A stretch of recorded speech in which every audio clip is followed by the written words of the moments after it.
আসন্ন ত্রয়োদশ জাতীয় সংসদ নির্বাচনকে সামনে রেখে গাইবান্ধা সাঘাটা উপজেলায় বিএনপির মনোনয়ন প্রত্যাশী ও দলটির সাবেক নমিনি মোহাম্মদ ফারুক আলম সরকারের সাথে স্থানীয় নেতাকর্মী ও জনগণের মতবিনিময় সভা অনুষ্ঠিত হয়েছে।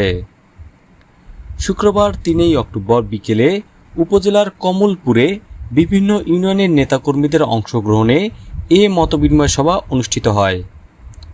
সভায় প্রধান অতিথির বক্তব্যে মোহাম্মদ ফারুক আলম সরকার বলেন, সাঘাটার জনগণের ভালোবাসা ও আস্থা আমার শক্তি।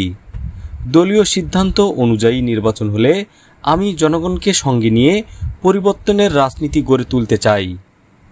সভায় আরও বক্তব্য রাখেন উপজেলা বিএনপির যুগ্ম আহ্বায়ক মোস্তাক আহমেদ মিলন, উপজেলা শ্রমিক দলের সভাপতি জিল্লুর রহমান, কামালেপাড়া ইউনিয়ন বিএনপির সাধারণ সম্পাদক হযরত আলী, খুরিদহ ইউনিয়ন বিএনপির সভাপতি স্বপন শেখ, কচুয়া ইউনিয়নের সদস্য সচিব আতিকুর রহমান, যুগ্ম আহ্বায়ক শাহজাহান আলী, সাঘাটা ইউনিয়নের সদস্য সচিব আতিকুর রহমান, মুক্তিনগর ইউনিয়ন বিএনপির সভাপতি শহীদুল ইসলাম চুন্নু প্রমুখ।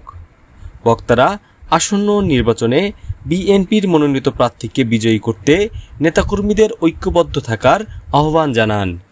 সাঘাটা থেকে মাজেদ মাজুর ভিডিও চিত্রে মোস্তাফিজুর রহমান ফিলিপস, সাঘাটা নিউজ।